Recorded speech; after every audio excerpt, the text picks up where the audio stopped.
우리 황선배 목사님이 저를 소개 너무나 대단하게 해가지고 제가 몸둘 바를 모르겠고요. 우리 황 목사님 만날 때마다 늘 제가 선배로 모시고 있습니다. 선배로 모시고 있기 때문에 어느 자리에 가도 항상 선배님 제가 이렇게 모시고 있어서 너무 감사하고, 우리 목사님 여러분들은 너무 잘 아시겠지만 정말 대단히 훌륭하시고 정말 인품 있으시고 정말 한 시대에 엘리와 같이 그렇게 크게 쓰실 줄 믿습니다. 오늘 찬양을 들으니까 제가 그 6.25 사변 이후에 처음 은혜 받은 것 같아요. 찬양을 너무 잘하셔가지고 너무나 은혜를 많이 받았습니다. 오늘 제가 설교하다가 재미가 없으면 하품하면 제가 그때 끝낼겠습니다. 그러니까 하품하시는 분이 있으면 이제 끝내는가 보다 생각하고 제가 끝내도록 하겠습니다. 여러분 웃자고 하는 얘기니까 마이크 좀 키워줄 수 있나요? 제가 우리 교회에서는 대빵이라 제가 크달라고 그러면 막 키워주는데 여기는 모르겠어요. 그 교회 오면 얼굴이 환하게 웃어야 됩니다. 그러니까 일주일 동안 막 여러 가지로 힘들고 어려운 일이 있었겠지만 교회 와서는 정말 웃고 정말 하나님의 은혜 속에서 귀한 예배를 들으시면 하나님께서 여러분에게 큰 은혜와 복을 줄 줄 믿습니다.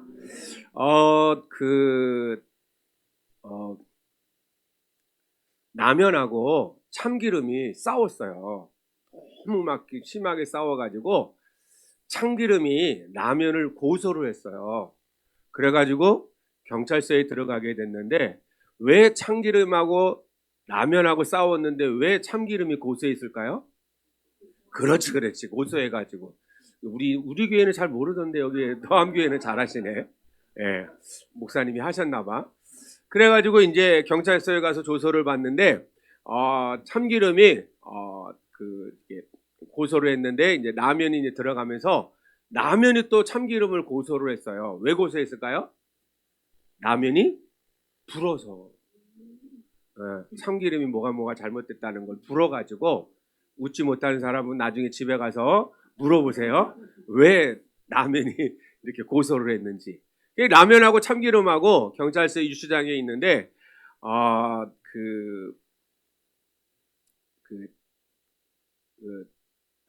아이스크림이 면회를 가게 되었어요. 그 면회를 갔는데 면회를 가는 도중에 교통사고가 났어요. 그래가지고 많이 다쳤는데 왜 다쳤을까요? 차가 와서. 차가 와가지고 뭔 말인지 이해가 안 되죠? 네, 나중에 물어보세요. 그래가지고 이제 이제 아이스크림이 병원에 입원해 있으니까 이번에는 그 김밥이 내가 그러면 라면하고 참기름을 면회를 가야 되겠다. 경찰서에 갔는데 그만 고소를 당했어요. 왜 고소를 당했을까요? 김밥이 말려가지고. 네, 그래가지고 그렇게 됐다고 합니다. 제가 웃자고 하는 얘기니까 여러분이 안 웃자고 하면은 제가 설교하는데 힘들어요. 웃어야지 돼. 웃어야 그 다음이 진행이 되지. 안 웃으면 제가 당황을 해요. 당황을 하면 설교가 잘 안 돼. 예. 제가 퀴즈 하나를 낼게요. 10개의 사과가 있어요. 10개가 사과가 있는데 내가 7개를 먹었어요. 그러면 몇 개가 남았을까요? 3개가 남았죠? 그렇게 우리 교회에서도 그렇게 말해요. 근데 땡이에요. 네. 3개가 남은 게 아니고 먹는 게, 그렇지. 먹는 게 남는 거예요. 네. 그 3개는 어떤 사람이 와서 먹을지 몰라요. 자식이 와서 먹을지, 남편이 와서 먹을지, 애가 와서 먹을지, 또 누가 손님이 와가지고 먹을지 모르기 때문에 내가 먹는 것만 남는 거예요. 주님의 일도 똑같아요. 주님의 일도. 내가 주님 앞에 한 것만 남는 거야. 그리고 내가 천국에 가져가는 거지, 주님 앞에 일하지 않는 것은 하나도 남는 게 없어요. 물질도 똑같아요. 내가 아무리 금은보화를 가지고 있고 은행에 돈을 많이 저축하고 있고 내가 좋은 집에 살고 모든 걸 가지고 있어도 하나님 앞에 예물 드린 것만 남지 나머지는 하나도 안 남아요. 여러분, 하나님의 일은 똑같다는 거예요.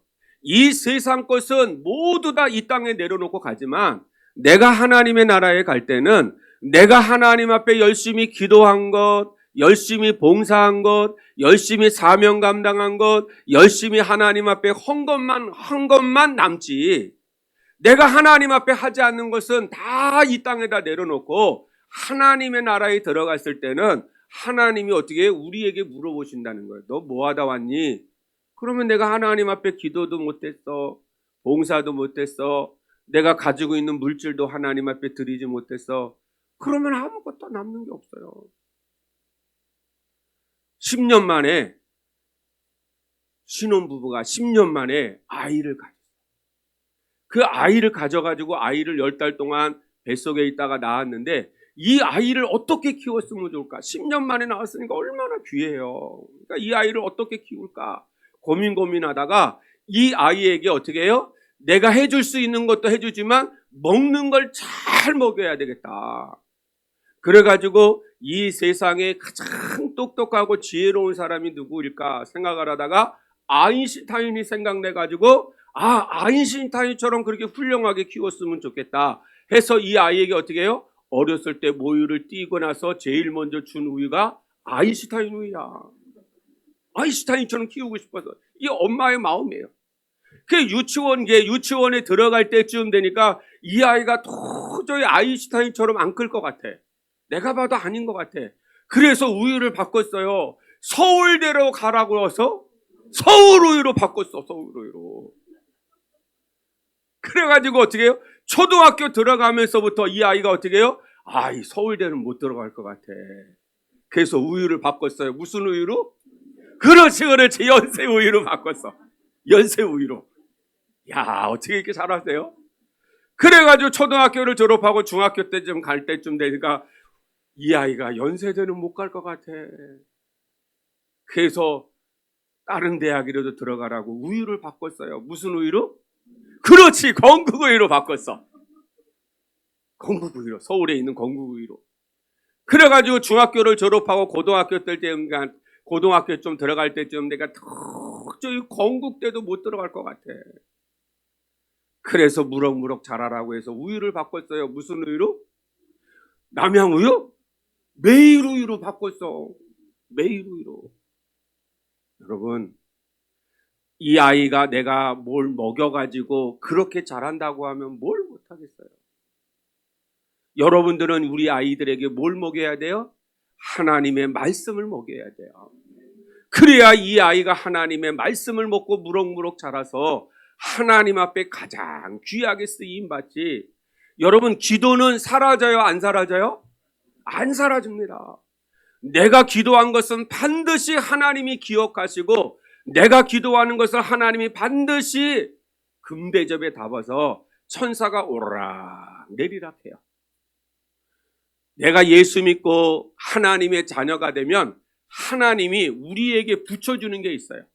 영도 붙여주지만 천사를 내게 붙여줘요. 천사를. 그런데 그 천사가 내가 하나님 앞에 봉사도 안 하고 기도도 하고 하나님의 영광을 돌리지 않으면 이 천사가 내 옆에서 5, 6월에 비 맞은 닭처럼 꾸벅꾸벅 졸고 있어. 여러분 5, 6월에 닭 조는 거 봤어요? 장터에 가면 5, 6월에 한번 가보세요. 비 맞아가지고 손님이 안 오니까 어떻게 해요? 꾸벅꾸벅 졸다가 손님이 하나 오면 어떻게 해요? 그 주인이 똥구녕을 살살 글러주면 이게 고개를 쓸고 어떻게 해요? 바짝 서러. 여러분, 내게 붙여준 천사는 내 말을 들을까 안 들을까? 안 들어. 천사는 절대로 내 말을 안 듣고 누구 말만 들을까? 하나님의 말만 듣는 거예요. 하나님의 말만. 그러니까 하나님이 어떻게 해요? 천사를 내게 붙여줄 때 어떻게 해요? 저 사람이 열심히 교회를 봉사하는지 사명을 감당하는지 기도하는지 하나님 앞에 헌신하는지를 보고 그것을 다 금대접에다 담아서 내게 갖고 오라는 거예요. 그러면 그것이 다 양이 차면 때가 되면 하나님이 어떻게 해요? 그것을 다 응답하시고 축복하신다는 거예요. 그래서 기도라는 것은 사라지지 않아. 내가 하나님 앞에 헌신하고 충성한 것도 사라지지 않아요. 그러니까 이 땅에서 내가 하나님의 영광을 위해서 열심히 믿음으로 살아가다 보면 천사가 어떻게 한 명이 부족하니까 2명, 3명, 4명을 붙여서 계속 천사가 오르나라를 합니다. 그게 다니엘서에 보면 다니엘이 하나님 앞에 기도할 때 하나님이 어떻게 가브리엘 천사에게 얘야 다니엘에게 응답을 갖다 줘라. 그래서 다니엘이 어떻게 가브리엘 천사가 응답을 가지고 다니엘에게 내려오는 동안에 이 땅의 공중의 권세 잡은 자가 가브리엘 천사가 하나님의 응답을 가져왔는데 길을 막고 있어. 길을 막고 있어. 여러분이 기도하면 여러분의 위에 있는 공중의 권세 잡은 자가 여러분들을 누르고 있어. 그러면 내가 열심히 기도하고 부르짖어 기도할 때 하나님께서 다니엘이 21일 동안 열심히 기도하니까 하나님이 왜 저렇게 기도하는가 봤더니 공중의 권세 잡은 자가 다니엘이 가는 길에 가브리엘을 막고 있으니까 내려가서 응답을 못하니까 21일 동안 다니엘이 금식하며 기도하는 거예요. 그러니까 하나님이 군대 장군 미가엘 천사를 보내서 얘야 길을 뚫어줘라. 가브리엘이 빨리 다니엘에게 가서 응답할 수 있도록. 그래서 미가엘이 어떻게 해요? 군대 천사가 내려와 가지고 공중의 권세 잡은 자를 다 물리치고 가브리엘을 이 땅에 다니엘이 있는 곳에 보내서 기도가 응답되어졌던 거예요. 여러분, 기도는 하나님이 역사합니다. 그래서 기도는 절대로 사라지지 아니하고 하나님이 어떻게 해요? 여러분을 통해서 놀라운 일들을 이룰 수 있도록 하나님이 역사해 주시는 거예요. 여러분, 제가 간증 하나 할게요. 간증 하나 하는데 무슨 간증을 하냐면 하나님께서 제가 중국의 삭스가 아주 유행할 때도 중국하고 한국하고 수교가 맺은 다음에 그 다음에 제가 중국에 선교하러 갔거든요. 그러니까는 아직 한국 사람들이 많이 안 올 그때 중국에 이제 선교사로 갔는데 중국에는 지하교회가 있고 삼자교회가 있는데 지하교회는 가정교회를 지하교회라고 해요. 삼자교회는 정부로부터 인정받은 교회를 삼자교회라고 그래요. 근데 저는 이제 지하교회를 중심으로 이렇게 다니는데 보통 지도자들을 어느 한 곳에 이렇게 모아놓으면 그곳에 가서 어떻게 해요? 3박 4일, 4박 5일, 5박 6일을 가르치고 한국에 오는 거예요. 교회들마다 방문하지 않고. 그래서 제가 하얼빈에 밤에 도착해가지고 택시를 타고 1시간 반을 가가지고 아파트 같은 데에 들어가가지고 말씀을 가르치는 거예요. 근데 이 사람들은 한국에 가는 목사님이 그들이 어떻게 해요? 올차비하고 갈차비하고 식사값을 내야 돼. 왜? 그들은 돈이 없었어요. 그런데도 얼마나 열정이 강한지 몰라요. 3개의 방이 있는데 하나는 여자 숙소, 하나는 남자 숙소, 하나는 강사방이라고 해서 저에게 줬어요. 근데 30명 정도가 한 25평 정도 되는 곳에 모인 거예요. 아침은 안 먹고 점심은 국수로 때우고 저녁은 조금 요리해서 먹는데 왜 그렇게 하냐면 공산당이 그 자리를 습격하면 다 감옥에 가다 그들을 고난 주고 어려움을 주기 때문에 하루에 10시간 정도 말씀을 가르쳐요. 이틀 정도 말씀을 가르쳤는데 한 지도자라고 하면 우리나라의 전도사보다 조금 못한 권사님이나 안수집사님이나 장로님 정도 되는 그런 분들이 교회를 10개, 20개 이렇게 해요. 가정마다 5명, 6명씩 이렇게 모아놓고 돌아다니면서 이렇게 예배를 인도해요. 자기가 개척을 해서. 그런데 한 지도자가 저에게 그러는 거예요. 목사님, 저기 여기서부터 3시간 정도 떨어져 있는 곳에 한 청년이 실족당해가지고 자기 집에 자기 고향에서 방황하고 있는데 그 청년 하나를 구했으면 좋겠습니다. 어떻게 할까요? 목사님이 찾아가서 권유해가지고 기도해가지고 데려오면 됩니다. 그래가지고 어떻게 해요? 그 지도자하고 저하고 둘이 택시를 불러서 1박 2일 동안 택시를 부르는 거예요. 우리나라 옛날 티코 정도 수준 되는 그런 차 이렇게 손으로 내려야만 창문이 내려가고, 그 다음에 핸들도 어떻게 파워 핸들이 아니고 막 꺾어야 되고. 그런데 차를 불러가지고 가는데 이 문짝이 막 덜덜덜덜 거려. 떨어질 것 같아. 여름에 갔는데 얼마나 덥고 에어컨도 안 나와. 그래가지고 그 지도자하고 운전수는 앞에 타고 저는 뒤에 탔는데 문짝이 떨어질까 봐 그걸 붙들고 그냥 가는 거예요. 3시간 동안. 덥기는 얼마나 더운지 창문을 열어도 소용이 없어. 그래서 그곳에 갔더니 그곳이 관광지인데 여름에 가뭄이 너무 많이 와가지고 관광객이 별로 없어. 폭포가 나야가라 같은 폭포가 떨어진다고 하는데 사진만 봤고 실물은 못 봤어. 그래서 그 청년하고 그 아버지하고 어머니하고 조선족인데 이야기를 하고 그날 저녁에 잠을 자는데, 제가 방이 이제 하나가 있는데 바로 옛날 그 식으로 말하면 통마루가 되어 있는 곳에 박이고 밑에는 어떻게 해요? 아궁이하고 이제 이렇게 넣는데, 중국은 희한하대요. 짐승들을 다 부엌에다가 놓아놓고 자. 돼지 한 마리, 닭 한 마리, 오리 한 마리, 이렇게 몇 개 안 되는데 가난하니까 그것들을 다 어떻게 해요? 내가 잠자는 방, 거기 통마루 위에다가 이제 이불 깔아놓고 자고 그 밑에 부엌같이 생겨 있는데 뭐 0.5평도 안 되는 곳에 돼지, 닭 이렇게 한 마리씩을 집어넣어가지고 자는데, 이것들이 얼마나 소리 지르고 꿀꿀하고 냄새가 나는지. 그래가지고 밤에 이제 뜬 눈을 세우다시피 해가지고 새벽에 아직 짐승들이 밖에를 안 나갔을 때 제가 문을 여니까 나가더라고. 야, 중국은 희한하대요. 여름인데 마당에 나가는데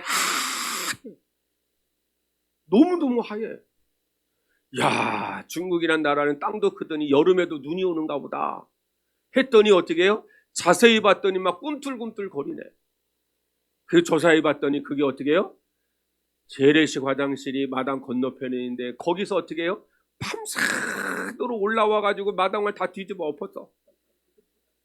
그래가지고 발로 이 구더기를 양쪽으로 치우고 어떻게 해요? 냇가가 있는데 그 밑에 냇가에 가서 수영하고 왔더니, 아니 세수하고 왔더니 눈이 다 녹아버렸어. 그게 누가 눈이 왜 녹았나 봤더니 그 집에 유일하게 있던 닭 한 마리가 다 쪼아 먹어버렸어. 그 중국은 우리나라도 그랬지만 가장 귀한 손님이 오면 다 잡아준대. 닭. 그 아침에 상을 받았는데 닭 한 마리가 거기 올라와 있네. 그 집에는 유일하게 닭이 한 마리밖에 없었는데, 그걸 보고 그 어머니, 아버지, 그 청년, 그 다음에 지도자, 저 이렇게 앉아가지고 닭다리 하나를 뜯어주는데, 이걸 먹어야 될까요? 말아야 될까요? 여러분, 먹었을까요? 안 먹었을까요? 시험 들까봐 먹었어. 우리 교회 와서 이 얘기를 했더니 목사님 왜 그걸 먹냐고. 그날 점심 예배 끝나고 먹어야 되는데 먹었을까요? 못 먹었을까요? 성도들이 다 못 먹었어. 여러분, 선교라는 거에 내가 하고 싶다고 하고 안 하고 싶다고 안 하는 게 아니라 하나님이 내게 은혜를 주시면 그 은혜에 감사해서 어떻게 해요? 선교하러 가요. 여러분, 몸으로 가는 선교사가 있지만 내가 어떻게 물질로 선교하고 내가 또 기도로 선교하고, 그 선교할 때 하나님께서 크게 은혜와 복을 주는 거예요. 여러분에게 그런 은혜와 복이 임하기를 주의 이름으로 축원합니다. 축원합니다. 하나님은 절대로 여러분의 기도를 외면하지 않습니다. 외면하지 않아요. 여러분이 헌신한 것을 하나님이 절대로 외면하지 않습니다. 어느 수도 스승하고 제자하고 수도원에서 있다가 제자를 교육을 시키겠다고 해가지고 수도원에서 나와서 이 마을 저 마을 돌아다니는 거예요. 그래서 날이 저물어가지고 늙은 수도사가, 스승 수도사가 젊은 수도사에게 말하는 거예요. 얘야, 오늘은 우리 편안하게 하룻밤 자자. 이 마을에서 가장 큰 집에 가서 자자. 그래가지고 큰 집에 가가지고 문을 두드렸어요. 그래서 우리가 수도하는 수도사인데 이 집에서 하룻밤 머물고 싶다고. 그랬더니 그 주인이 어떻게 해요? 방이 많음에도 불구하고 없다고 그러는 거예요. 그러니까는 스승 수도사가 그러면 헛간이라도 하나 달라고, 이슬에도 피하고 가겠다. 그러니까는 그 주인이 지하실에 어떻게 창고 같은 데를 하나 내주면서 이곳에서 자고 가든지 그냥 가든지 하라는 거예요. 그래서 스승하고 제자하고 그 지하 같은 창고 같은 데서 잠자면서 제자가 스승에게 막 불만하는 거예요. 저렇게 빈 방이 많은데, 집들이 많은데 우리에게 방 하나를 안 내준다고 막 화를 내고 불평하고 그렇게 낙심하고 있을 때 스승 수도사가 하는 말이, 여보게 눈에 보이는 게 다가 아닐세. 우리 한번 따라해 볼까요? 눈에 보이는 게 다가 아닐세. 여러분 믿음 생활하고 신앙 생활할 때 눈에 보이는 것 쫓아가면 안 돼요. 내가 눈에 보이는 것을 쫓아가는 것은 현실을 쫓아가는 것이고 하나님의 말씀하고는 반대되는 거예요. 하나님께서는 눈에 보이는 것을 쫓아가라고 하는 것이 아니라 믿음으로 가라는 거예요. 믿음으로. 믿고 따라가는 자는 반드시 하나님께서 그 길을 인도하시는 것처럼. 그러니까 스승 수도사가 제자에게 항상 하는 말이 눈에 보이는 게 다가 아닐세. 그런데 잠을 자려고 하는데 벽에 구멍이 하나 크게 뚫려 있는 게 있어요. 그러니까는 스승 수도사가 돌을 주워다가 열심히 벽을 막고 있습니다. 그러니까 제자가 하는 말이, 아니 왜 그걸 막고 있냐고. 이 부자가 하라고 내려두지 왜 그걸 막고 있냐고. 그런데 수도사 스승은 열심히 합니다. 다음날 아침 그 집에서 나와서 또 이곳저곳 마을을 다니다가 한 마을에 들려서, 지난번에는 우리가 부잣집에 갔지만 이번에는 가난한 집에 가서 한번 하루 묵고 가자고. 그래서 가난한 집에 가서 하룻밤 묵고 해달라고 했더니 할아버지 할머니가 소 한 마리를 자식 삼아, 자식이 없어, 논도 없고 소 한 마리를 가지고 어떻게 해요? 남의 일을 도와주면서 근근히 살아가는 노부부가 있어요. 방도 하나밖에 없어. 그러니까는 그 주인이 어떻게 해요? 우리가 수도사인데 하룻밤 머물라고 했더니 그 주인이 어떻게, 할아버지가 자기 안방을 내주면서 자기는 알아서 잘 테니까 안방에서 편히 쉬고 가라. 그랬더니 이 제자가 너무나 감사하면서 막 신이 나 있는 거예요. 그러니까는 이 스승 수도사가 제자에게 하는 말이, 눈에 보이는 게 다가 아니었어요. 눈에 보이는 게. 다음날 아침 일어봤더니 그 집에 하나밖에 없는 소가 죽어 있는 거예요. 그러니까 그때 또 제자가 열심히 불평을 합니다. 원망하고 불평하고, 왜 이 집에 하나밖에 없는 소를 왜 죽었는가. 그때 수도사가 또 말합니다. 스승 수도사가, 눈에 보이는 게 다가 아니었어요. 그러면서 이 가난한 집에 지난밤에 죽음의 사자가 할머니를 데려가겠다고 찾아왔을 때 내가 열심히 밤새도록 설득해서 그 죽음의 사자를 보내려고 했는데 도저히 안 간다고 해서 소 한 마리를 가져가라. 그래서 소를 가져갔다. 그러면 부잣집에서는 왜 벽을 막았습니까? 그럴 때 스승이 하는 말이, 그 벽 구멍을 안에를 봤더니 금은보화가 가득 차 있더라. 그래서 부자가 이 금은보화를 발견하면 더 욕심이 많고 더 저거 할 것 같아서 내가 밤새도록 그 벽을 막았던 거예요. 사랑하는 성도 여러분, 하나님은 우리의 믿음을 보십니다. 여러분이 눈에 보이는 것을 쫓아가다 보면 아무것도 할 수 없어요. 믿음으로 가는 거예요. 내가 선교할 때도 마찬가지고 하나님의 일을 할 때도 마찬가지고. 이제 본문으로 들어가려고 합니다. 예수님의 흔적은 영어로 스티그마거든요. 스티그마. 흔적이라는 말은 다른 말로 말하면 상처를 말하는 거예요. 내가 어렸을 때 많이 싸우거나 많이 다치면 어떻게 해요? 내 몸에 상처가 남잖아요. 그것을 흔적이라고 말해요. 그런데 상처가 나는 건데 이 흔적이라는 것이 상처가 또 다른 걸로 뭐라 그래요? 내 몸의 문신도 상처입니다. 문신도 상처예요. 또 짐승들에게 낙인을 찍을 때 불도장을 찍잖아요. 그것도 흔적이라고 그래요. 내 몸에 어떤 흔적을 가졌느냐에 따라서 그 사람의 삶을 볼 수 있는 거예요. 여러분의 몸에는 뭐가 있어야 돼요? 예수님의 흔적이 있어야 돼요. 내가 예수님의 흔적. 사도 바울이 말합니다. 너희들이 아무리 나를 박해하고 너희들이 아무리 나를 죽이려고 하고 너희들이 아무리 나를 고난을 주고 환난을 주고 어려움을 줘도 내 몸에는 예수의 흔적이 있으니 나를 더 이상 괴롭게 하지 말라. 내가 죽어도 하나님의 영광이요, 내가 핍박을 받고 고난을 받고 환난을 받고 어려움을 당해도 내가 먹을 것이 없어서 금식을 하고 배를 고파도 내 몸에는 예수의 흔적이 있으니 나를 더 이상 괴롭게 하지 말라. 그래서 사도 바울은 40에 하나 40대를 때리면 그 사람의 인격을 무시한다고 그래서 39대만 때립니다. 39대를 때릴 때는 채찍 끝에다가 사람의 뼈나 동물의 뼈를 붙여가지고 한 번 때릴 때마다 어떻게 살점이 뚝뚝 떨어져요. 그것을 39대를 몇 번 맞았다. 그런 상처들이 사도 바울의 몸속에 여기저기 사방군데 찢기고 상처받은 것, 그것을 어떻게 해요? 스티그마라고 하는데 예수님의 흔적이 자기 몸에 새겨져 있다는. 자기는 감옥에도 수없이 갇혀보고 죽을 고비도 수없이 넘겨보고 바다에도 빠져보고 그렇게 자기를 죽이겠다고 하는 30명의 결사대가 먹지도 않고 졸지도 않고 자지도 않고 바울을 죽이기 전까지는 나는 30명이 그렇게 결사대가 되어가지고 사도 바울을 죽이려고 하는데도 그 죽음 앞에 두렵지 않았다. 왜? 자기 몸에 예수의 흔적이. 여러분의 몸에는 무슨 흔적이 있습니까?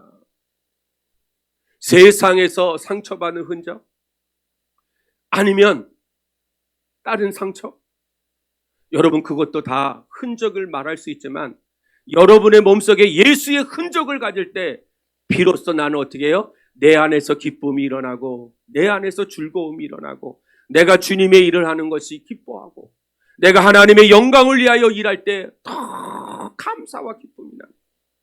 내 몸에 흔적이 없으면 나는 아무것도 할 수 없는 거예요. 아무것도. 여러분, 선교도 마찬가지입니다. 내가 할 것 다 하고 내가 쓸 것 다 쓰고 내가 놀 것 다 놀고 내가 즐길 것 다 즐기면서 주님의 영광을 돌린다? 그거는 그 몸에 예수의 흔적이 없기 때문에. 예수님이 우리를 사랑하고 축복을 줄 때는 뭘 보고 줘요? 너희 몸속에 예수의 흔적이 있냐? 예수의 흔적. 제가 중학교 2학년 때 하늘산에서 예수님을 만났어요. 제가 유치원 때부터 교회를 다녔는데 중학교 1학년 올라가면서부터 부모님이 반대를 해서 1년 가까이 쉬다가 중학교 2학년 1학기 때 친구의 전도로 다시 교회를 가서 중학교 2학년 2학기 때 하늘산에 가서 성령의 불을 받고 그때부터 어떻게 해요? 제 인생이 달라지기 시작해요. 그래서 중학교 3학년 때는 1년간 철야를 했어요. 저희 교회는 좀 멀어가지고 저희 집에서 약 10분 떨어져 있는 상가 2층에 있는 감리교회에서 제가 1년간 철야했는데 그때 당시에는 겨울에부터 이제 1월 달부터 1월 1일부터 시작하니까 이 강대상 앞에 밑에다가 방석을 깔아놓고 그 강대상의 발판에다가 성경책하고 찬송을 펴놓고 밤새도록 기도합니다.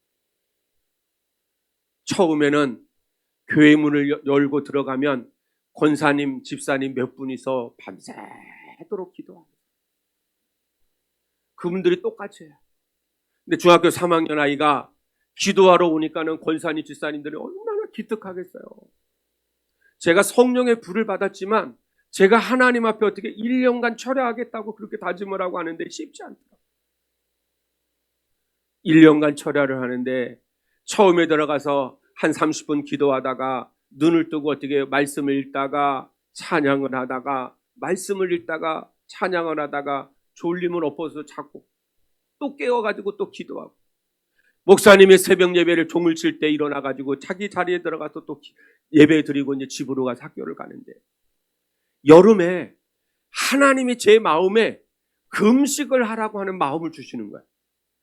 그래가지고 그때 당시에는 텐트도 좋지 않고 뭐 밥을 해가고 뭐 그런 것이 없었고 집에서 예수 믿는 걸 좋아하지 않았고 핍박을 했기 때문에 저 혼자 어떻게 해요? 금식을 하고 비닐봉지 하나 뒤집어 가지고 산에, 광주에 가면 그 충현기도원 뒤에 산 하나가 있어요. 거기로 간 거예요. 왜 거기로 갔냐면, 저는 이제 서울에서 자랐는데 광주의 충현기도원을 을지로 육가에 있는 충현교회에서 버스를 운행했어요.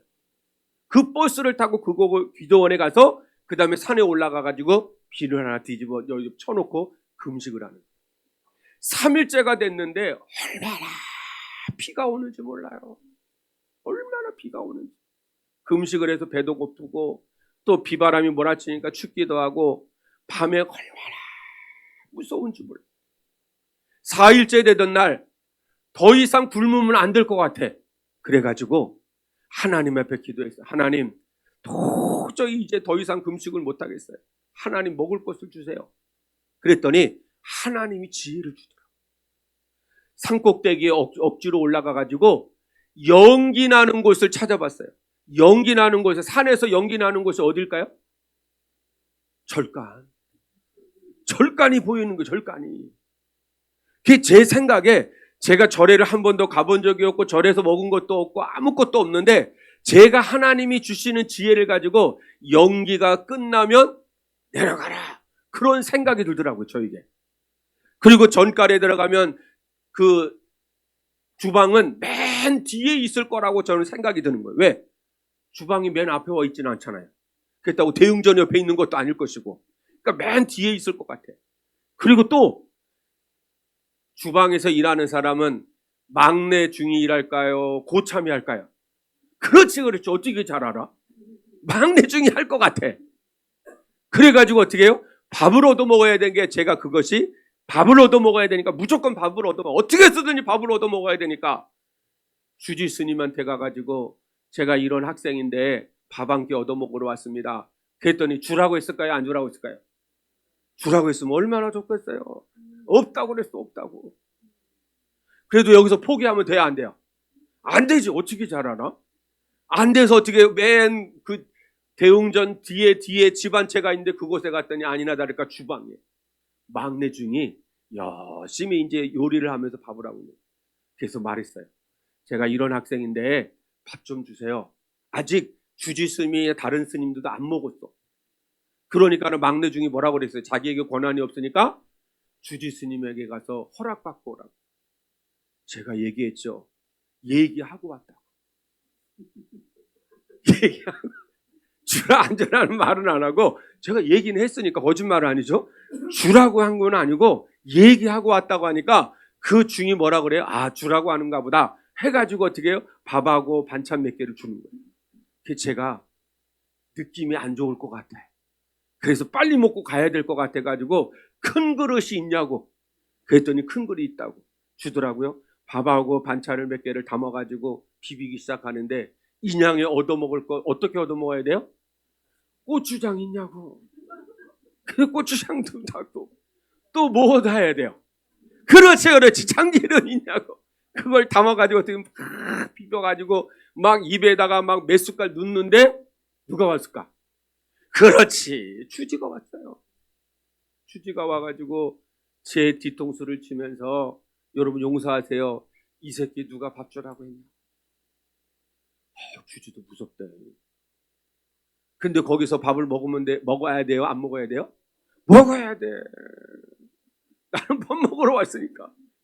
눈물을 흘리면서 막 입에다가 막 쑤셔두는. 그런데 주지는 계속 막내 중한테 막 욕하면서 막 찰지게 욕하더라고. 왜 밥 줬냐고 그러면서 막. 그래도 저는 어떻게 해야 돼요? 계속 먹어야 돼. 먹어야 돼. 계속 먹어야 돼. 주님의 일은 이렇게 하는 거예요. 눈물을 흘리면서 다 먹고, 인양에 얻어먹은 거 더 얻어먹자 그래가지고, 혹시 숭늉이 있냐고 그랬어, 내가. 숭늉이 있냐고. 그랬더니 숭늉이 있다고 해가지고 숭늉 얻어먹고 막내 중한테 잘 먹었습니다. 인사하고 주주에게도 인사하고 돌아오면서 제가 산으로 올라가면서 얼마나 울었는지. 하나님 아시지요? 이렇게까지 신앙생활하고 이렇게까지 눈물 흘리며 하나님 앞에 믿음으로 나가야 되겠습니까? 그러면서 얼마나 울면서 산에 올라가서 나머지 기간을 채우고 교회로 돌아왔는지 모르겠어요. 사랑하는 성도 여러분, 하나님은 여러분의 기도와 여러분의 신앙과 여러분의 헌신을 결코 잊지 않습니다. 그래서 여러분의 몸속에 예수의 흔적을 자랑하는 자가 되어야지, 세상 것을 자랑하고 세상 것을 말하는 그것은 하나님께서 전혀 어떻게 기뻐하지 않는 일이고 자랑할 것이 없어요. 여러분의 몸속에 과연 예수의 흔적이 새겨져 있는가? 여러분, 도암교회를 위해서 금식 3일 해보신 분 있으세요? 한번 해보세요. 그것이 내 몸에 새겨질 때 내가 정말 작은 거에도 감사하고 하나님께 영광 돌리고, 내 교회를 위해서 내가 철회 한번 해보는 것이, 그것이 내 몸에 예수의 흔적을, 스티그마를 남기는 것이고, 내가 섬기는 교회의 목사님을 위해서 내가 금식을 하고 철회를 해볼 수 있다는 것, 그것이 내 몸에 새겨진 예수의 흔적을 자랑하는 자가 되었을 때 사도 바울과 같이 가는 곳마다 하나님의 역사와 기적과 능력이 나타나는 거지. 자식이 잘 되는 것 당연히 자랑해야죠. 하지만 내 교회가 부흥하고 내 교회가 성장하고 내 교회가 하나님의 은혜 가운데 나가는 것이 예수의 흔적을 내 몸에 새기는 거지. 사랑하는 성도 여러분, 예수님을 위해서 한번 눈물로 기도해요. 큰 교회 성도들이 자기 교회 목사님을 위해서 막 자랑하고 뭐 기도하고 뭐 중보기도팀이 있고 뭐 있고, 그거 아무 소용없어요. 내 몸에 예수의 흔적이 새겨져야지.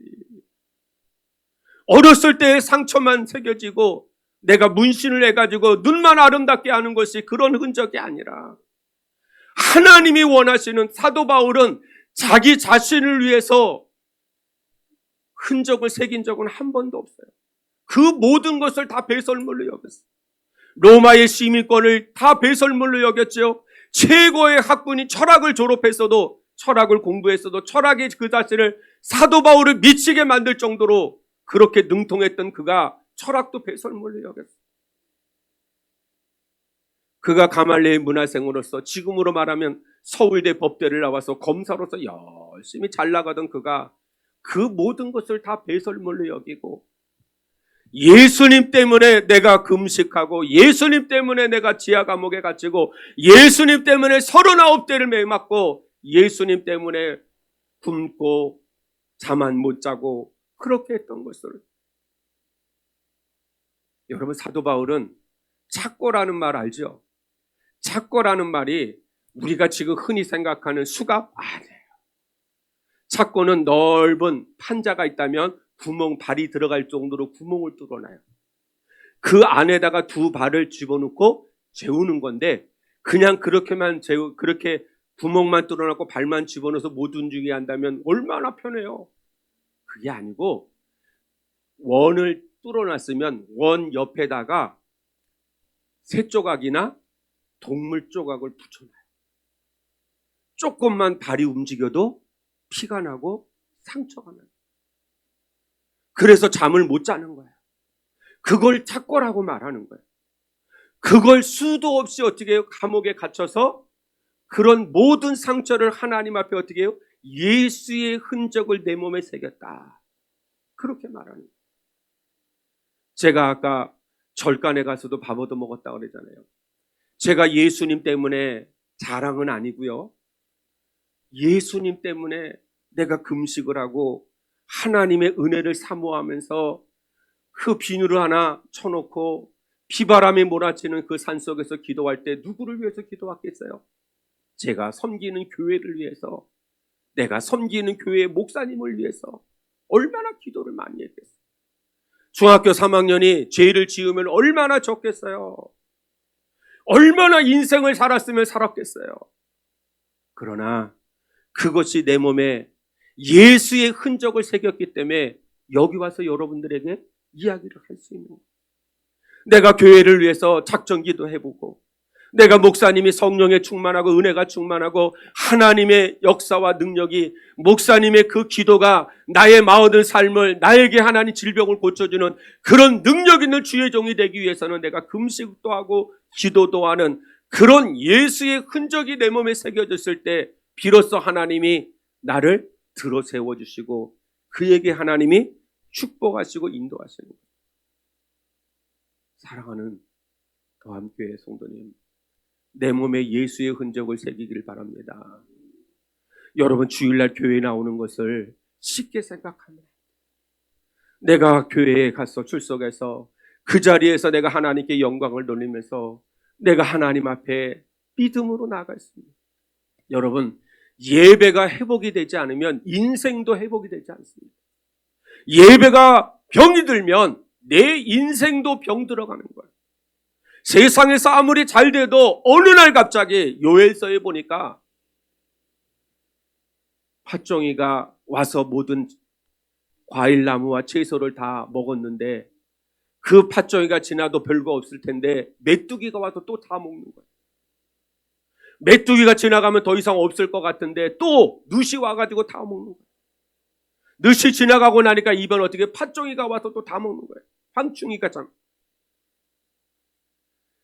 요엘서에 하나님이 요엘에게 말하는 거예요. 그 요엘서에 나와 있는 내용을 보면 소재와 전제가 끊어졌다는 거예요. 소재와 전제와 번제는 예배를 말해요. 하나로 묶어서 예배를 드리거든요. 이스라엘 백성들에게 예배가 끊어지니까 하나님께서 그들에게 더 이상 어떻게 해요? 봐주죠. 여러분이 더함교회에서 내가 주일날 예배 드리면서 내가 봉사하는 것, 아무리 바쁘고 힘들고 어려운 일이 있어도 내가 주님을 위해서 헌신하고 사명을 감당합니다. 선교사도 마찬가지예요. 이름만 있는 그런 선교국이 아니라 내가 우리 교회에서 선교사를 파송했으면 그 선교사를 위해서 늘 중보기도 하는 그런 선교국이 되어야죠. 때로는 내가 물질로도 보내고, 때가 내는 시간을 내서 어떻게 그것도 한번 가보고, 그러면서 어떻게 선교국을 통해서 하나님이 영광 받으시고 그 선교국에서 헌신하고 충성하는 것이 내 몸에 예수의 흔적으로 남을 수 있는 그런 선교국이 됐을 때 하나님께서 한 사람 한 사람에게 복을 주지 않겠어요? 시편 1편에 보니까 복 있는 사람은 악인의 꾀를 쫓지 아니하고 죄인의 길에 서지 아니한다고 하는데, 복 있는 사람이라는 복이 무슨 말인지 아세요? 히브리어로 전진하다라는 뜻이에요. 죄인의 길에 서지 않는다라는 말이, 앉지 않는다는 말이 어떻게 해요? 복이 있는 사람이기 때문에 세상 길로 가지 아니하고 세상 것으로 가지 아니하고 오직 하나님의 말씀을 붙들고 믿음으로 전진하는 거예요. 믿음으로. 여러분, 복 있는 사람이 되어야지 이렇게 흔들리고 저렇게 흔들려서는 아무것도 할 수 없습니다. 아무것도. 그 일제시대 때 황해도에 그 용하다는 무당이 하나 있어요. 얼마나 용하냐면 주변에서는 이 무당의 말이라고 하면 모든 사람이 꿈뻑 죽을 정도, 오직 신뢰하고. 그런데 얼마나 더 신령하냐면 눈이 멀었어. 소경이에요, 소경. 그러니까는 모든 사람들이 더 신령해 보이고 더 위대한 보면서 그 무당을 존경하고 그 말을 신뢰하고 따르는.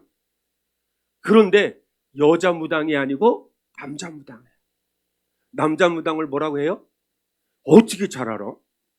야, 이 교회는 뭐 말 안 해도 뭐 다 안 해. 박수무당이라 그래, 박수무당. 이 박수무당이 그렇게 그 마을에서는 용해. 그런데 이 박수무당에게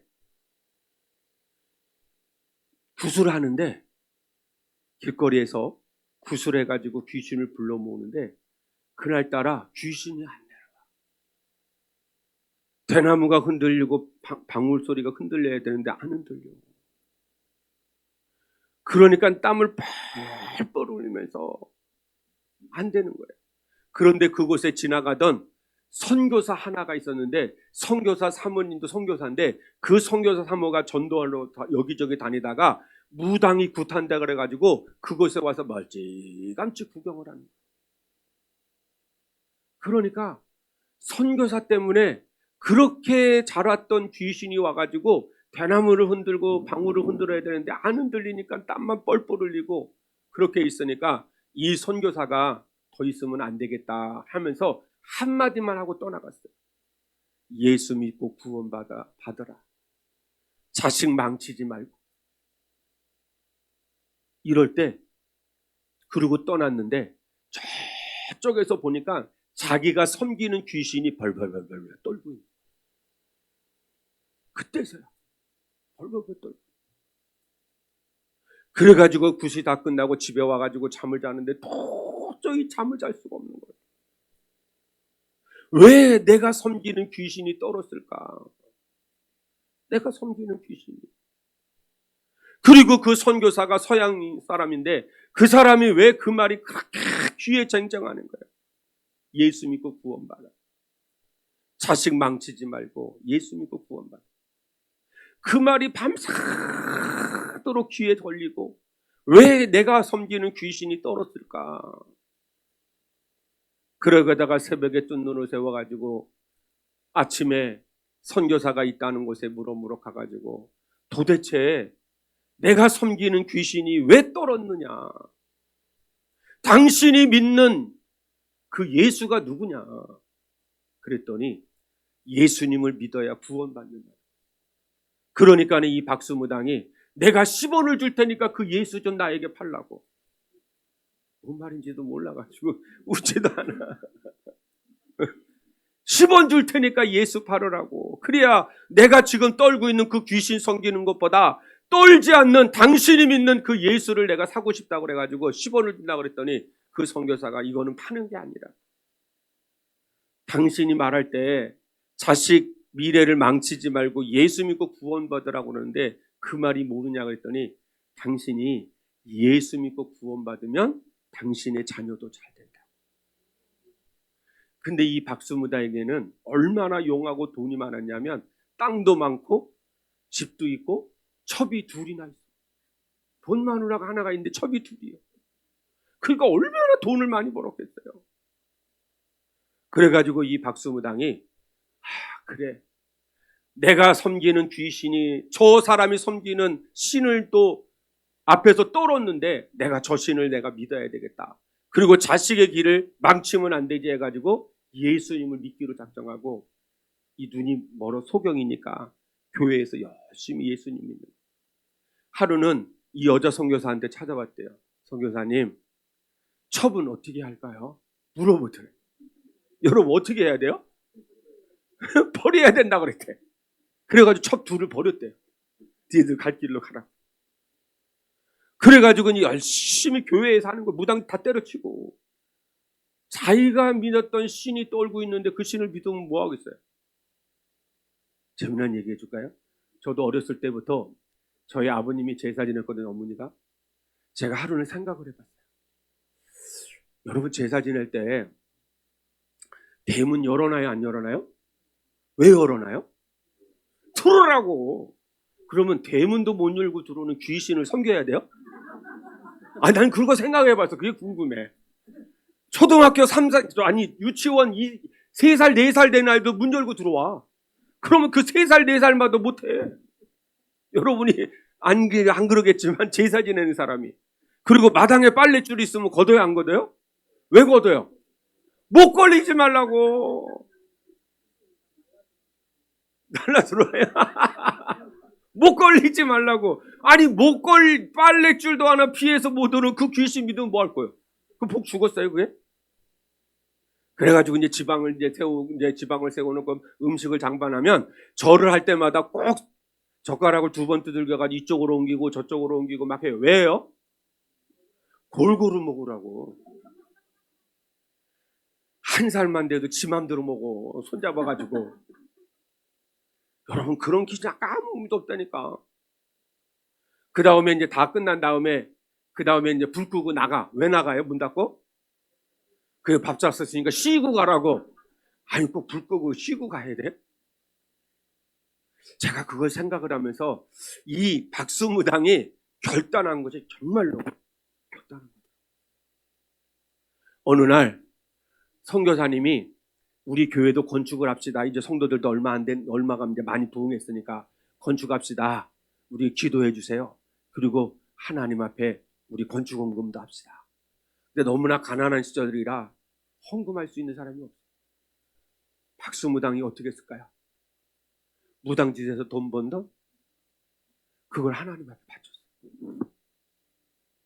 자기 집 터를 헐고 그 교회에다가 어떻게 땅들을 다 팔아가지고 집을 헌금을 해가지고 교회를 쳤어요.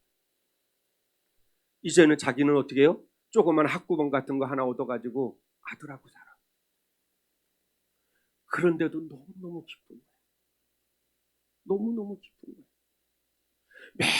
매일같이 교회 가가지고 어떻게 기도하고 교회 청소하고 누가 시키지 않아도 관리하는 거예요. 그 선교사가 그곳에서 선교하다가 다른 지역으로 선교사를 하고 1년 있다가 그 마을에 다시 와가지고 그 박수무당이 신앙생활 잘하고 있는가 어떻게 하는가 보니 여전히 교회에서만 생활해. 여전히 청소하고 기도하고 헌신하고. 1년 전에 이 선교사가 미국에다가 편지를 보냈어요. 이런 사람이 있는데 이 사람에게 아들 하나가 있는데 이 아들을 미국으로 유학 보내서 이 아들이 공부하고 싶은 만큼 공부해서 한국으로 돌아와서 할 수 있도록 해주겠냐고 미국의 선교사 본부에게 그때 당시에 편지밖에 없으니까 이게 오래 갔다가 오래 온 거예요. 미국 선교사의 선교 본부에서 그렇게 하겠다. 그래서 이 편지를 가지고 이 비행기 티켓 타고 돈을 가지고 이 무당에게 찾아온 거예요. 그런데 너무나 신앙생활을 잘해. 너무너무 잘해. 그가 하는 일은 새벽기도 예배란 예배는 한 번도 빠지지 않고 늘 교회를 위해서 성도님들을 놓고 눈물로. 선교사가 이 박수무당에게 찾아와서 내가 이렇게 1년 전에 미국에 편지를 보냈는데 당신의 아들을 하나 미국에 유학 보내기를 원한다고 해서 제가 보냈는데 유학을 보내겠습니까? 안 보내겠습니까? 일제시대 때로. 여러분은 보내야 돼요? 안 보내야 돼요? 여러분은 안 보내나 봐. 한국이 더 좋은가 봐. 보내야 돼. 그래서 그 사람을 보내가지고 미국에서 공부할 수 있는 만큼 다 시키고 한국으로 돌아왔는데 이 박수무당의 이름이 백시겸이에요. 아들의 이름은 뭘까요? 연세대학교 초대 총장을 지냈던 백낙준 씨. 무당의 아들이요.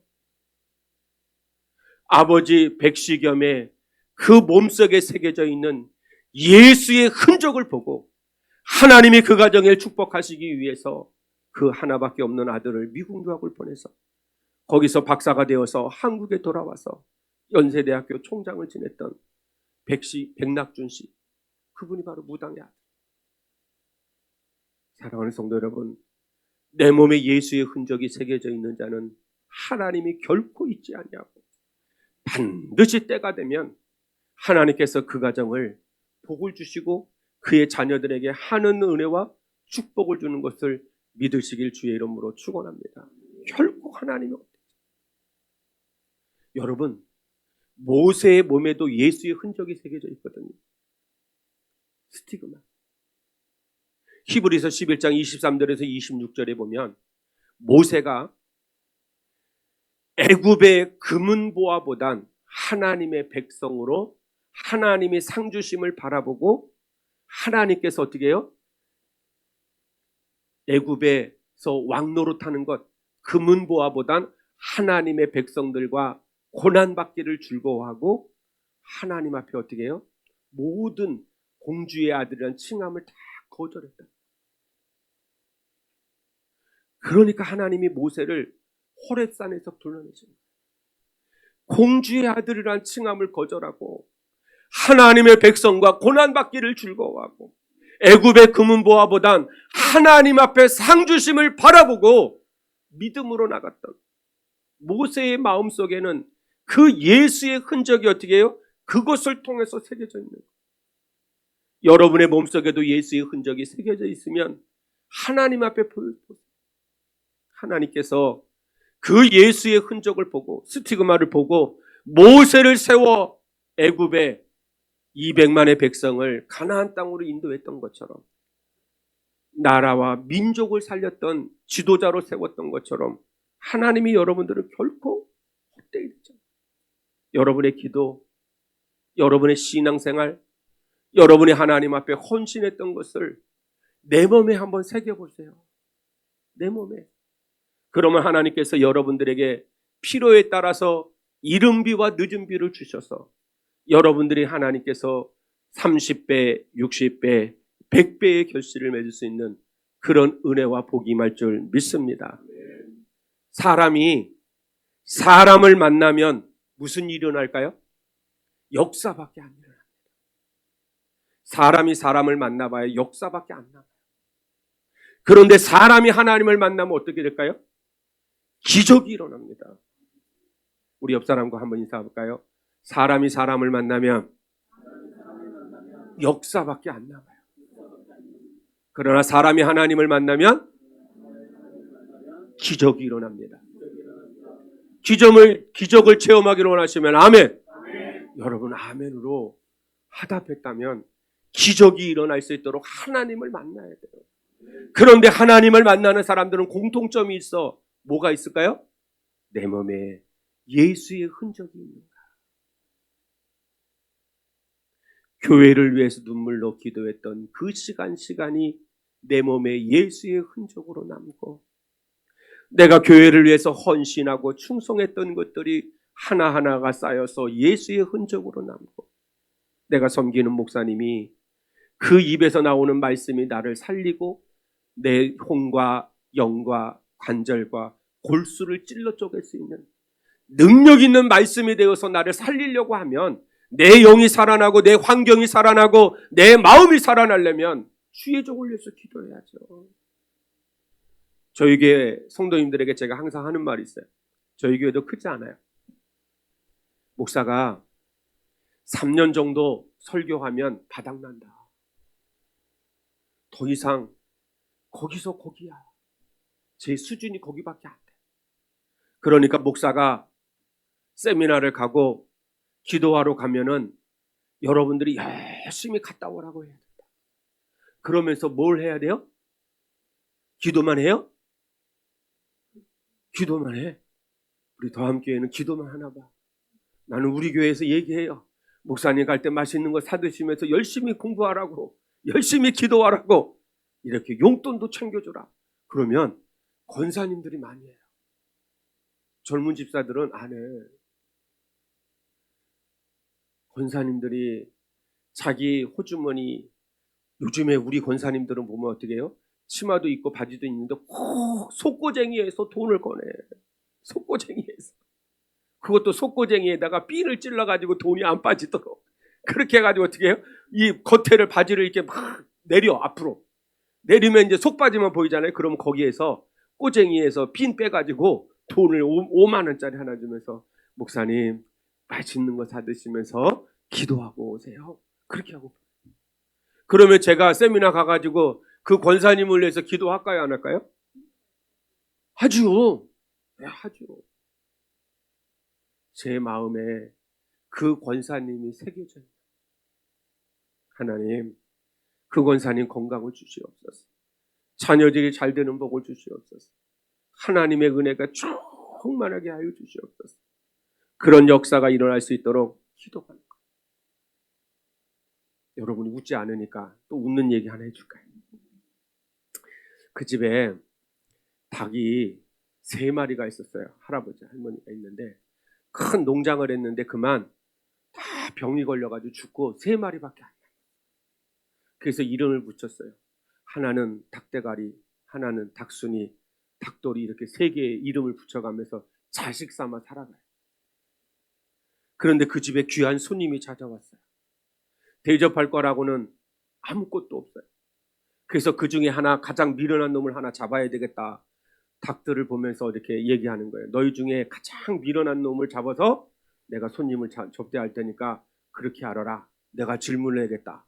그랬더니 닭순이를 불렀어요. 닭순아, 1 더하기 1은 뭐냐? 2죠. 아이고, 너 똑똑하다. 저리 가 있어라. 그냥 이번에는 닭도리를 불렀어요. 좀 더 어려운 걸 해야지 잡을 수 있으니까. 2 곱하기 2는 몇이냐? 4요. 이야, 너 똑똑하다. 이제 몇 마리 남았어요? 한 마리 남았어. 이제 닭대가리만 남았어. 저거는 무조건 잡아야 돼. 그래야 귀한 손님을 모실 수 있으니까, 대접할 수 있으니까.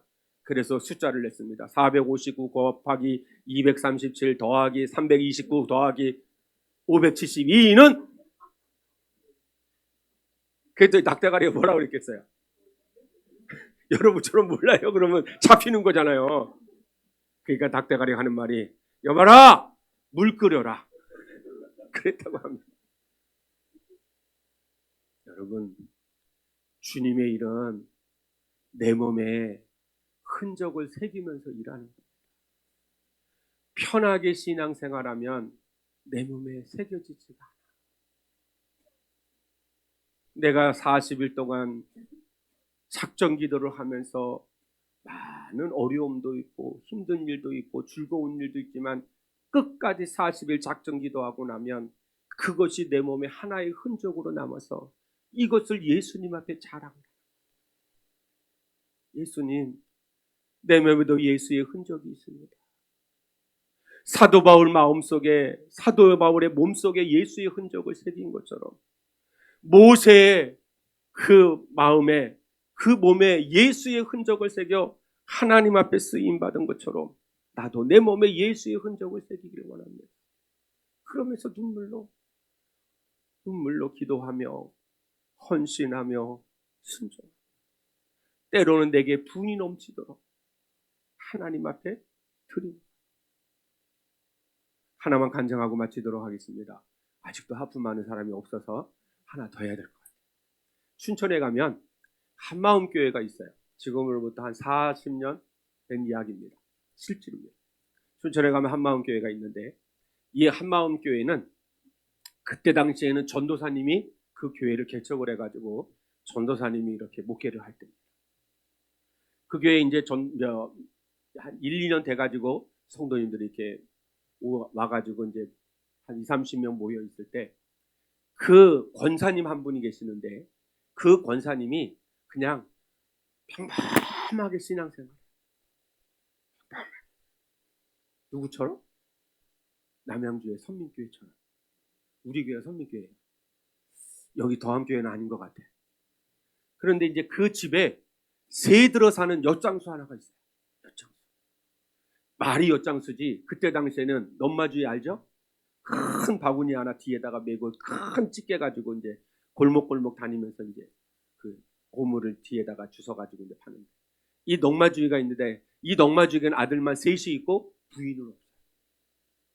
새벽부터 일어나서 밤늦게까지 일하는데 월세도 제대로 못 내고 아이들 끼니도 제대로 못 해. 끼니도 못 해.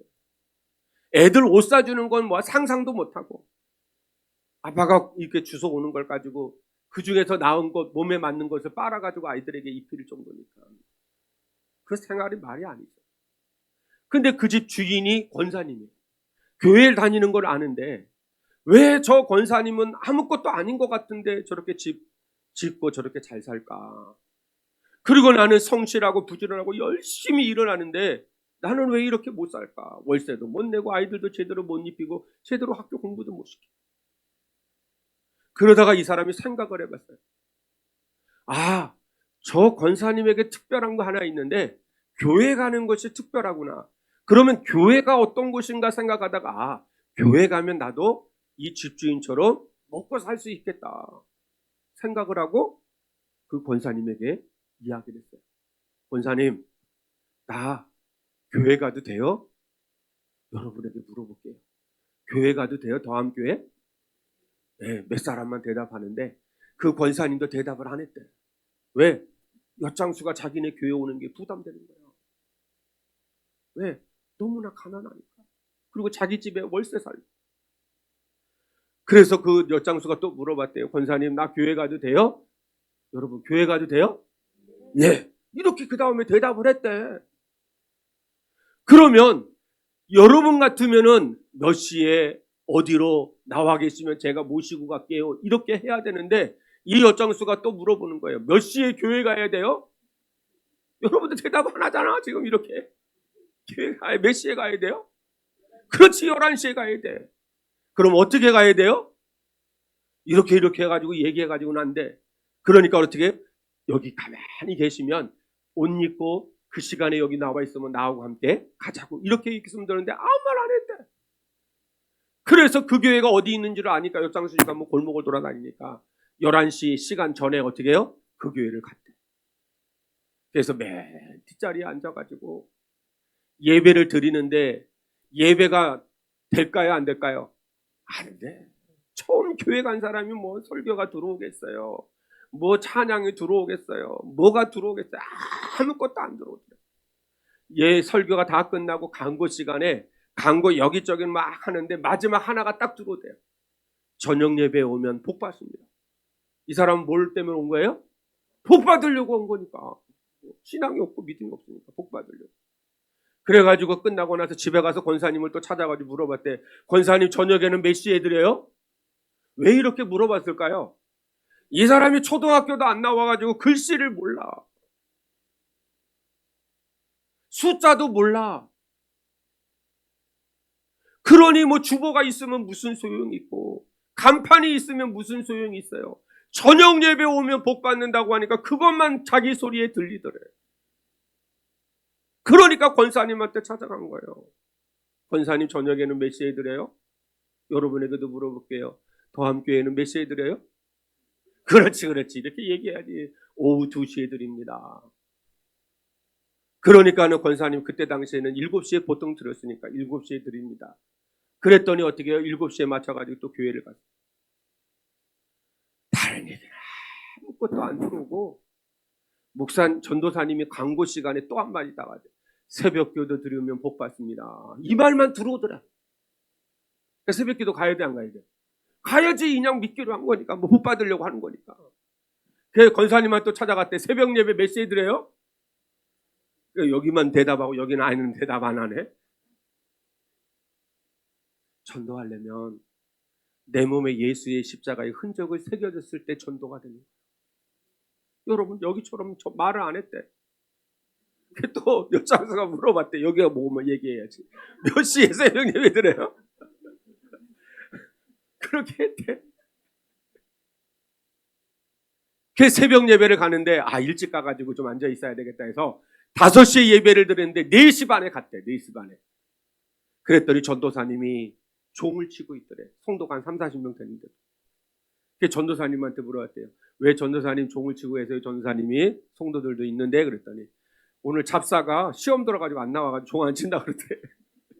전도사님도 화가 나고 잡사 하나 있는데 자기가 친다 그래가지고 맡겼더니 시험 들어가지고 종을 안 치길래 내가 저 치고 있다는 거지.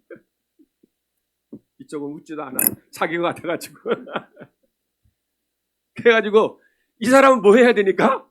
복 받아야 되니까 전도사님한테 얘기해. 전도사님, 그 종 내가 치면 안 돼요? 그랬더니 전도사님 치라고 그러면 치라고. 복 받으려면 쳐야지. 그렇죠. 권사님 최고야. 복 받으려면 쳐야지. 그래가지고 다음날 4시 반 전에 가가지고 어떻게 해요? 딱 4시 반에 종을 친 거예요. 그 시험 든 집사는 그날도 안 왔어.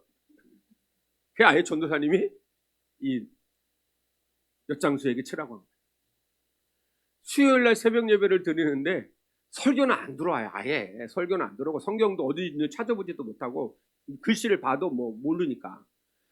광고 시간에 또 한마디 하더래. 수요 예배에 오면 복 받습니다. 그러니까 수요 예배가 몇 시에 드리는 줄 알아야지. 또 권사님한테 찾아가서 이쪽 보고 뭐라 볼게요. 수요일에 몇 시에 예배 드려야 돼요? 그렇지, 7시에 예배 드려요. 이렇게 얘기했대 그날은. 그랬더니 또 수요일 날 가고 또 새벽 가서 종치고. 결론적으로요, 그분이 죽기 직전까지 종을 쳤대요. 밖으로 나갔을까요? 안 나갔을까요? 자식들하고 놀러. 몸이 아파도 종 치고 와서 집에서 쉬는 한이 있더라도 종은 쳤다. 비가 오나 눈이 오나 바람이 부나 몸이 아프나 종을 치는 날에는 한 번도 야외를 나가서 잠자고 온 적이 없다. 자식 집에 갔어.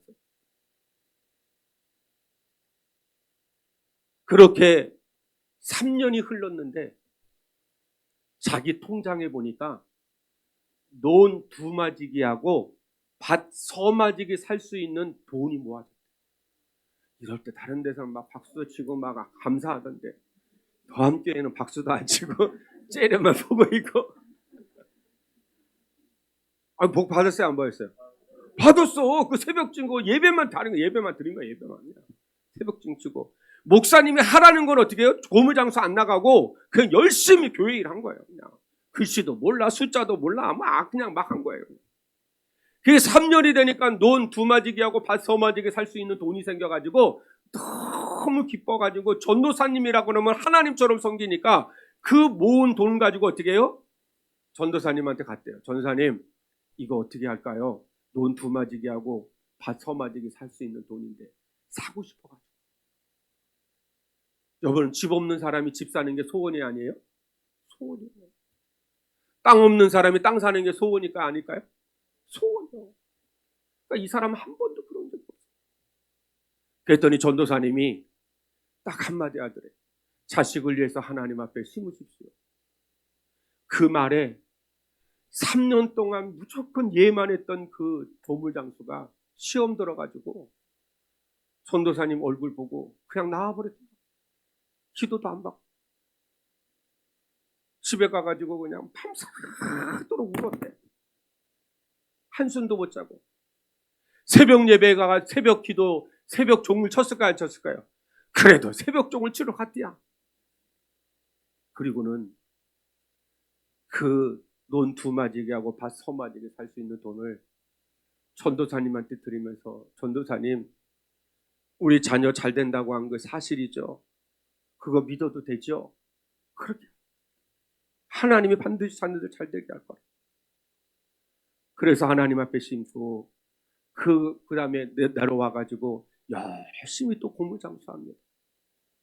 첫째 아이가 중학교 갈 때쯤 됐을 때 전도사님한테 찾아갔대요.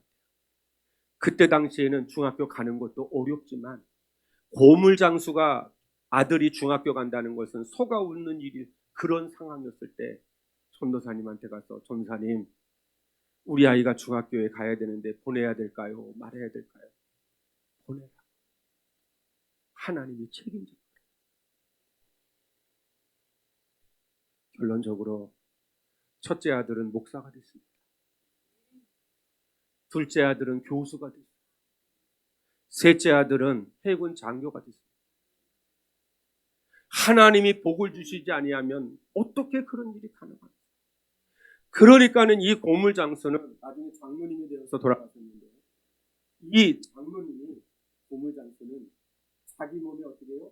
예수의 흔적을 새기고 그걸 누구한테 자랑하는 게 아니라 자기 내가 하나님 앞에 새벽종을 칩니다. 비가 오나 눈이 오나 사람이 새벽종을 내가 하나님 앞에 주의 종이 말한 것을 섬기면서 하나님 앞에 기도했어요. 그것이 자식들에게 복이 되고 하나님의 은혜가 그 가정에 축복의 통로가 되고 여러분에게도 예수의 흔적을 새기기를 주의 이름으로 축원합니다. 그만하라고 배터리를 떨어져가지고 이제 그만해야지. 그 다음 주에 주님이 내 몸에 자랑할 수 있는 것은 예수의 흔적만 예수의 흔적. 내가 교회를 위해서 기도하고 그것이 헌신했습니다. 내가 담임 목사님이 정말 그 목사님의 입에서 나오는 그 말씀이 엘리야의 말씀이 되고 모세의 말씀이 되고 여호수아와 같은 말씀이 되어서 나의 혼과 영과 간절과 불수를 찔러 쪼갤 수 있는 능력 있는 말씀이 될 수 있도록 내가 눈물로 기도하고 헌신하면 하나님께서 반드시 나의 몸에 새겨져 있는 예수의 흔적, 그 스티그마가 반드시 여러분에게 복이 되어서 돌아와서 여러분의 자손들에게 30배, 60배, 100배의 결실을 맺을 줄 믿습니다. 그렇게 원하시면 아멘. 원하시면 아멘. 그렇게 되길 주 이름으로 축원합니다. 사람이 사람을 만나면 역사밖에 안 일어나요. 아무것도 안 남어. 그냥 시간이라는 게 두 개의 시간이 있는데, 하나는 카이로스라고 하는 시간이 있어요. 그것을 하나님이 주신 시간이라고 말하고, 크로노스라고 하는 시간이 있는데 그것은 빼앗기는 시간이에요. 예수님의 흔적을 내 몸에 새기지 않으면 내 인생 가운데 시간은 다 빼앗기는 거예요. 세월에 봄, 여름, 가을 같듯이 그냥 모든 것을 다 빼앗기는 거예요. 잃어버리는 시간, 없어지는 시간을 크로노스라고 그래요. 예수의 몸에 새겨진 그 흔적이 내 몸에 새겨져 있는 것처럼, 그럴 때 카이로스라고 하는, 기회라고 하는 그 시간을 내가 붙잡아서 나를 통해서 내 자녀들에게, 내 가정에 30배, 60배, 100배의 결실을 맺는 그런 은혜가 임하기를 주의 이름으로 축원합니다. 기도하겠습니다.